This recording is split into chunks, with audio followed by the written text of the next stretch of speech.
পটুয়াখালী কুয়াকাটা মহাসড়কের আমতলী উপজেলার ডাক্তারবাড়ি নামক স্থানে আজ সকাল ৬টা ৩০ মিনিটের সময় বরিশাল থেকে আসা একটি লাশবাহী অ্যাম্বুলেন্স ও আমতলী থেকে শাখারিয়া যাবার পথে মোটরসাইকেলের মুখোমুখি সংঘর্ষে দুজন নিহত হয়েছে বলে জানা গিয়েছে।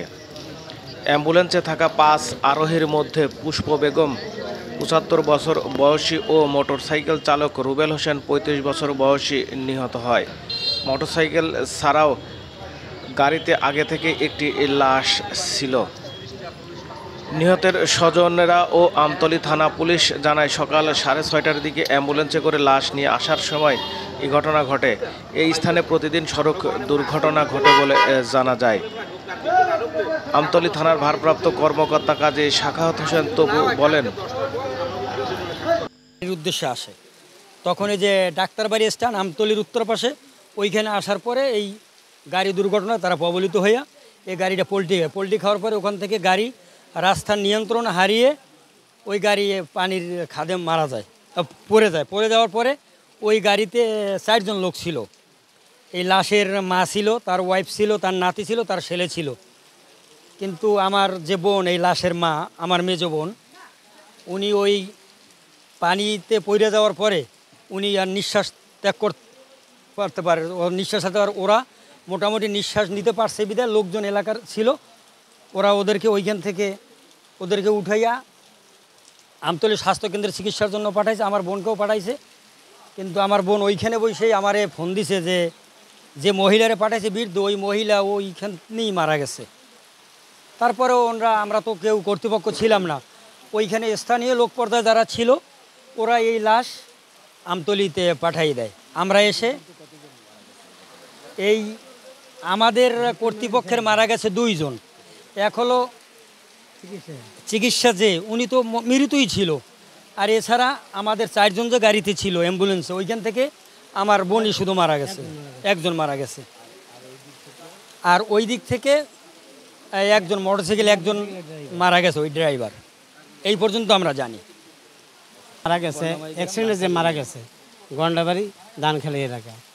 সেইখানে আমার এই বোন মারা যায়। মারা যাওয়ার পর আমি শূন্য এই আমতলীতে আসি। এখন আমরা আপনাদের সাথে অনুরোধ, সবার সাথে কর্তৃপক্ষ যারা আছে, আমরা এই লাশ নিয়ে দেওয়ার জন্য আপনাদের সবাই বিনতিভাবে অনুরোধ করছি। পোস্টমর্টম চাচ্ছি না, আমরা চাই আমরা ওই লাশটা নিয়ে আমরা দাফন কাফন আমরা নিজের গ্রামে গিয়ে কি করতে পারি, এটা আমরা সবার দ্বারা আমার অনুরোধ থাকবে। আমরা পোস্টমর্টম চাচ্ছি না, আমরা চাই না এটা নিয়ে কোনো ধরি ঝামেলা হোক। আমি শুনছি ওর পকেটে মোবাইল ছিল, ওই মোবাইল ওই স্থানীয় লোকে পাইয়ে আমাদেরকে ফোনে জানাইছে যে এই লোকটা মারা গেছে, গাড়ি লেগে অ্যাক্সিডেন্ট করিয়া। এই গাড়ি ওই অ্যাম্বুলেন্স গাড়ি। এই খবর শুনে আমি আসলাম।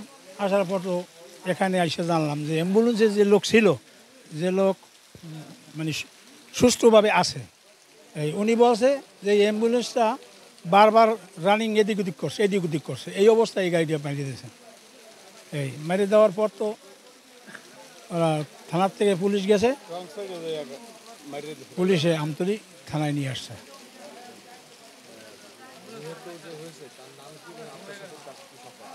নিহত যে হয়েছে এর নাম হইলে মোহাম্মদ রুবেল শিকদার, আমার ভাগনা।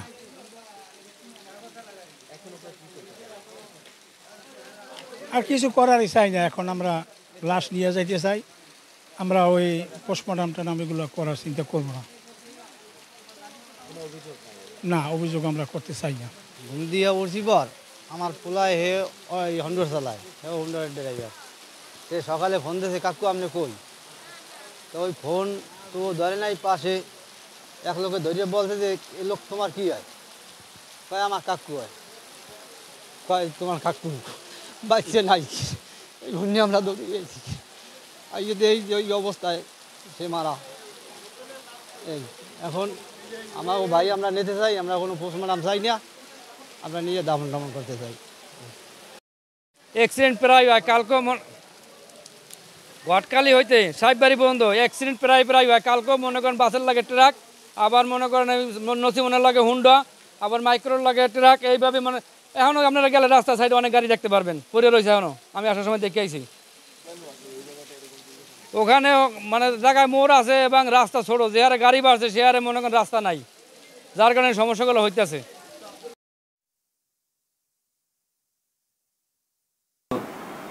6টার সময় সাহেববাড়ি নামক স্থানে বরিশাল থেকে পটুয়াখালী কলাপাড়াগামী একটা অ্যাম্বুলেন্স, লাশবাহী অ্যাম্বুলেন্স যাচ্ছিল এবং বিপরীত দিক থেকে আসা মোটরসাইকেল তিনি সম্ভবত চালুপাড়া যাচ্ছিলেন। তো প্রতিমধ্যে সাহেববাড়ি নামক স্থানে পৌঁছালে অ্যাম্বুলেন্সের নিয়ন্ত্রণ হারিয়ে সে মোটরসাইকেলের উপরে ধাক্কা লাগে। ঘটনাস্থলে মোটরসাইকেলের চালক মোহাম্মদ রুবেল মিয়া তিনি নিহত হন এবং অ্যাম্বুলেন্সের লাশের সাথে থাকা তার মা পুষ্পা বেগম উনি ঘটনাস্থলে মারা যান। এই বিষয়ে আমরা লাশ দুটি থানায় নিয়ে এসেছি। ঊর্ধ্বতন কর্তৃপক্ষের সাথে আলোচনা সাপেক্ষে পরবর্তী ব্যবস্থা গ্রহণ করা হবে।